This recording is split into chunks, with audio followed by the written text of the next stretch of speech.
T'as un problème, tu n'arrives pas à trouver ton style photo et c'est normal, tu débutes.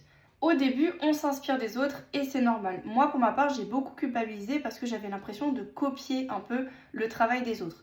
Ce que je retiens, il ne faut pas culpabiliser d'expérimenter ce que font les autres. Ce n'est pas copier, c'est tester des choses pour arriver à faire son propre style après.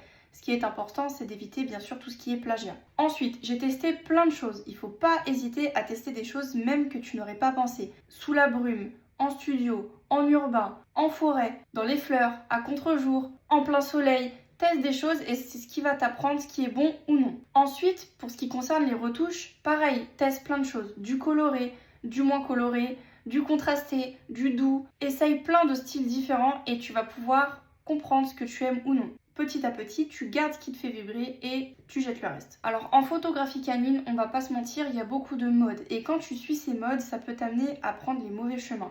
Moi, pour ma part, je suis souvent partie dans des mauvaises directions et au final, j'ai juste écouté mon instinct et j'ai trouvé un style coloré, un petit peu féerique, doux, assez naturel et c'est ce qui m'a aidé à trouver ma patte. Moi personnellement, j'ai envie que mes photos racontent une histoire et qu'on sente une réelle émotion. Mon conseil, fais un top 10 de tes photos préférées, trouve le lien entre elles et ce lien, c'est ton fil de construction. Aujourd'hui, je suis très contente de mon style photo, mais il n'est pas figé dans le temps, il évolue constamment. Et ça, c'est quelque chose qui est normal et je pense que c'est la même chose pour tous les photographes. Le style que tu vas avoir aujourd'hui ne sera pas le même style que tu auras l'année prochaine. Et ça se construit et c'est quelque chose qui évolue constamment. Donc pour conclure, ton style, c'est toi. Cherche pas à plaire à tout le monde, cherche vraiment à créer des photos qui te plaisent à toi en premier lieu. Et donc trouver son style, c'est pas cocher des cases. C'est oser montrer ce que tu aimes, ce qui te touche et ce qui te parle. Et surtout ce que tu veux transmettre. Et c'est en pratiquant que ce style va venir et il prendra le temps qu'il faut pour arriver. Donc arrête de penser que